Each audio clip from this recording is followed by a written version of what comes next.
शांत और छोटे से कस्बे रोजवुड में कुलन परिवार रहता था। एक खुशहाल परिवार। सैम कुलन, उसकी पत्नी लूसी, उनके दो बच्चे एम्मा और रायन और सैम के बूढ़े माता पिता। जिंदगी सुकून भरी थी। उनकी हंसी घर और बगीचे में गूंजती रहती थी। सब कुछ ठीक था, लेकिन एक शाम सब कुछ बदल गया। सूरज डूब चुका था। लूसी पानी का कैन लेकर बगीचे में पौधों को सींचने गई। वह गुनगुना रही थी, तभी उसकी नजर गेट के पास किसी चीज पर पड़ी। पुराने अखबार में लिपटा हुआ एक छोटा सा बंडल जो बहुत सलीके से रखा था। जिज्ञासा में उसने उसे उठाया और धीरे धीरे अखबार खोला।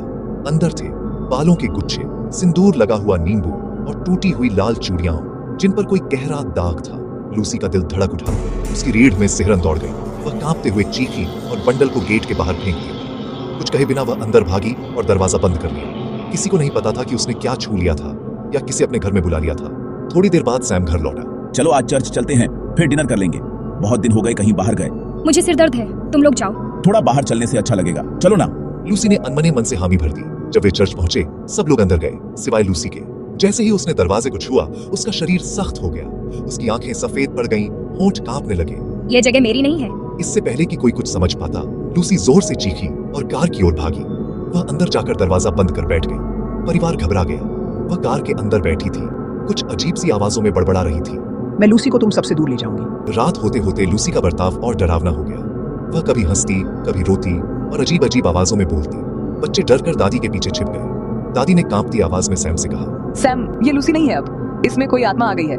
सैम ने घबरा कर घर का सीसीटीवी फुटेज देखा। वहीं दिखा लूसी बगीचे में वो बंडल उठाते हुए। वो तंत्र मंत्र था ना, किसी ने उस पर जादू किया है। सैम ने तुरंत चर्च में फोन किया। थोड़ी देर बाद फादर विलियम्स घर पहुंचे, हाथ में क्रॉस और पवित्र जल की बोतल लिए। वह कमरे में गए। लूसी फर्श पर बैठी थी, बाल बिखरे हुए, आंखें पागलपन से भरी। जैसे ही उसने फादर को देखा, वह डरावनी मुस्कान देने लगी। फादर ने प्रार्थना शुरू की। कमरे की लाइटें टिमटिमाने लगी। लूसी जोर से चिल्लाई।